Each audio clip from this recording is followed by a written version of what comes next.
This is TWiT.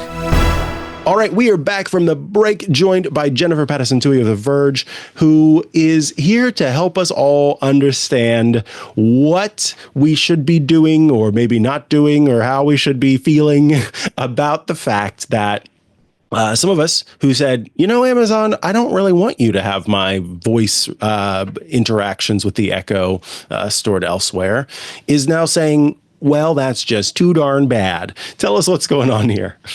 Yeah, so there have been a lot of headlines like, oh my God, Amazon is sending everything you say to Alexa to the cloud. I'm like, dudes, it always was. Except if you had one of these 3 Echo devices, which did have the option to say, okay, I don't want my voice recordings going to Amazon's cloud. I'm going to turn on do not send recordings to the cloud, and then only the transcript of what you asked the device would be sent to the cloud, and that would then help it do whatever it wants. Let me ask you repeat that, please, because what you have just said, or maybe you can confirm for me, what you have just said is, yes, your voice recordings are not going to the cloud, but even in those instances, a transcript of what you were saying was still going to the cloud. Is that correct? That's correct. Yeah.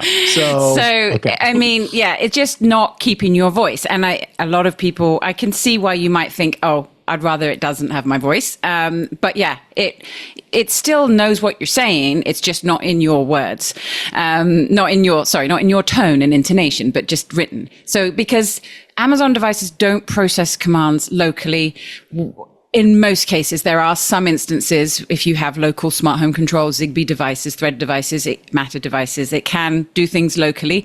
But all of the voice commands there's no on-device voice processing. So what this feature did was limited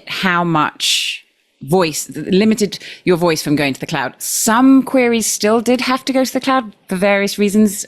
There's very detailed descriptions if you read through Amazon's privacy policies. But yeah, you had the option to say, I don't want my voice recordings going to the cloud on 3 devices, Echo Dot 4th gen, Echo Show 15 1st gen, and Echo Show 10. And as of March 28th, Amazon has said this feature is just being turned off. And if you opted in, it is now going to send your voice recordings to the cloud automatically.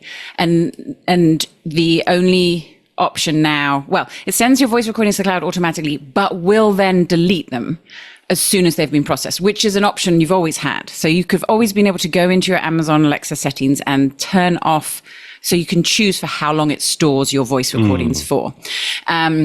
One of those options is never. So, but obviously there's still concern because they do have your voice recordings. And if that's something you didn't want, now you have no option for them not to have your voice recordings. So if you have any of these 3 devices and you had that option turned on, automatically on the 28th, it will switch to delete your recordings. If you don't like that option, then really your best option is to stop using them because there's no other way you're going to be able to, all of the processing is done in the cloud. And Amazon is saying that this change has been made on these 3 devices because their Alexa AI, Alexa Plus, the generative AI powered version, really does require processing in the cloud, and that is coming at the end of March, which maybe March 28th. So the local device, local processing was, this is why it's these specific devices, because they had the processor. They had the ability that was more powerful, right? To do local processing. That was a selling feature of those devices, and something that I think some people perhaps thought, okay, I can rely on my local network and not have to send anything to the cloud. Do we think Amazon's kind of just casting aside the local stuff now? Or I can tell you got a lot. No. Tell me what's going on. It's very confusing and complicated. So the local processing of smart home commands, I don't think is going away. Okay. That's because these devices have not these 3 devices, a number of Amazon Echo devices have local radios. So like Zigbee, Thread, Matter, for a long time, that wasn't being processed locally. It was still going up to the cloud. But recently, I think with the Echo Hub launch and the more powerful chip in newer Amazon Echo devices, off the top of my head, I can't remember the name of it. It's like a Z something or other. But the ones that have that Z something or other chip have the ability to do more of this local processing. But it's local processing of the commands from the device to the hub, not of your voice going to the cloud and back down. So now that's not an option anymore. Obviously, everything is going to the cloud, which it was before, as you mentioned, via transcript. So this isn't actually that big a change, but it does make for a good headline. that is what it is, right? That's the big thing.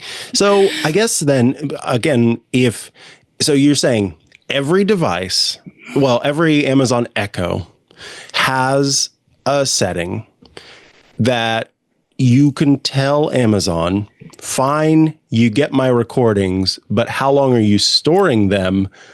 Don't delete them after you're done with the processing part. You can do that with any Echo device. Yes. And that will continue to be available to people. Correct. Okay.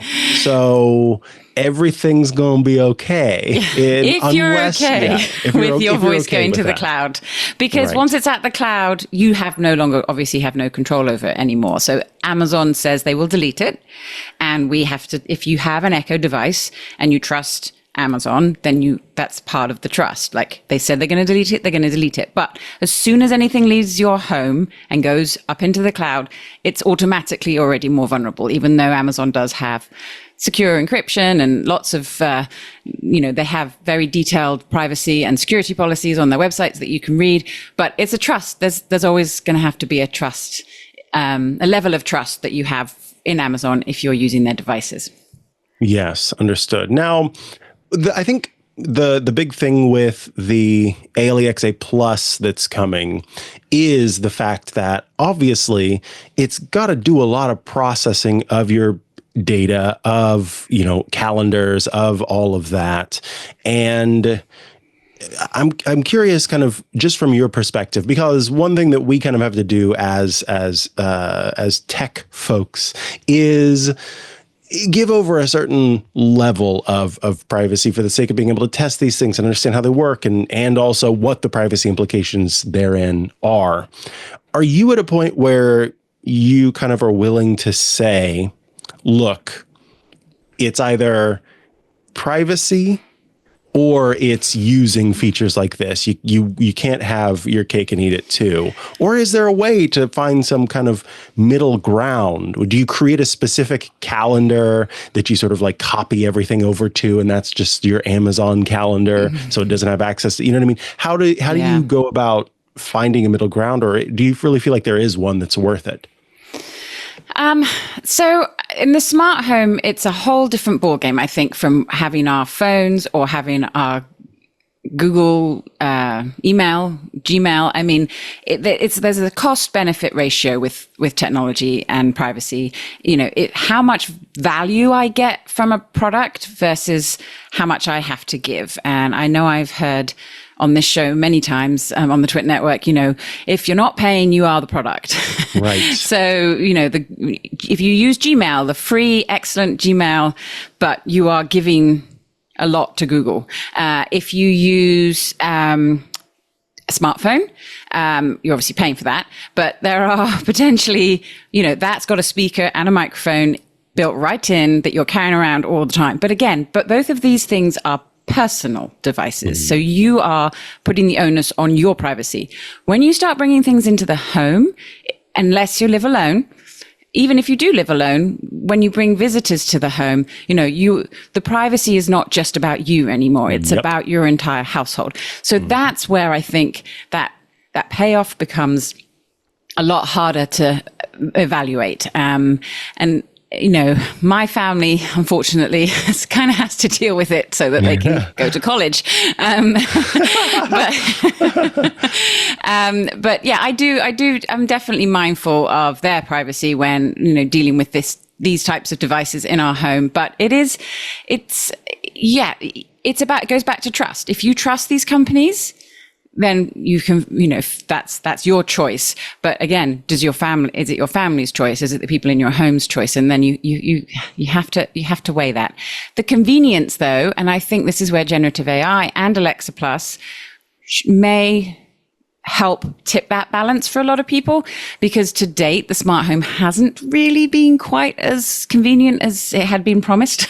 Yeah. And I think with generative AI in the smart home, we are going to see things get a lot easier.